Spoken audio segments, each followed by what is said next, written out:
The room was bright white, with a very clean and sterile feel. The efficient nurse had come in and hooked me up to a fetal monitor. I was halfway through my pregnancy and was excited because this was the doctor's visit that would tell us if I was carrying a boy or a girl.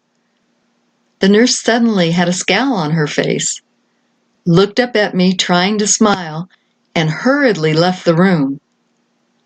Was wondering what that was all about, when I noticed there was no baby's heartbeat coming from the fetal monitor. It's been 21 years, and tears are streaming down my face as I write this. The feeling of a giant hole being punched into my heart when the doctor came in to tell me that I had lost the baby is as fresh today as it was over 2 decades ago. The D&C was scheduled, and in great heartache and pain, I somehow managed to drive home to an empty house.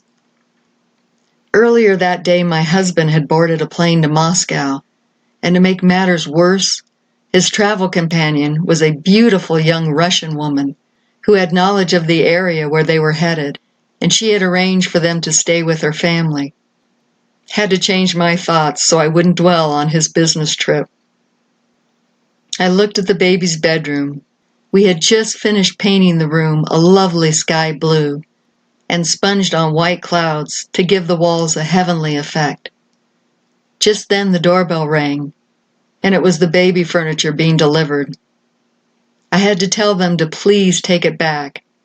There is no baby.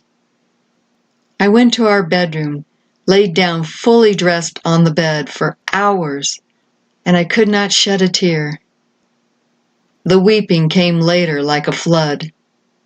For days I was numb, almost catatonic.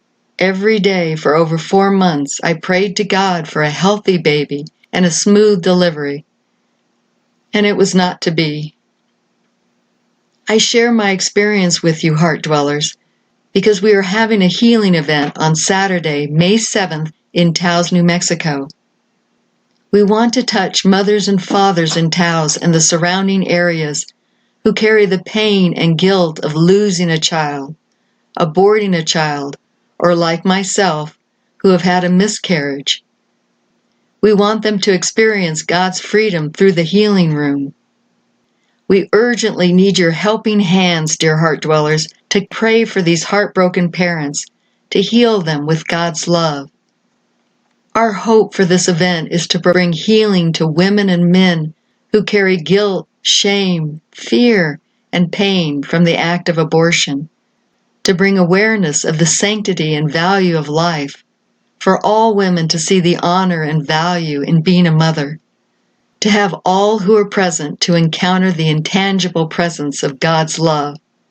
We also have a surprise raffle at the event where we want to provide paintings done by Heart Dwellers to give to all who come.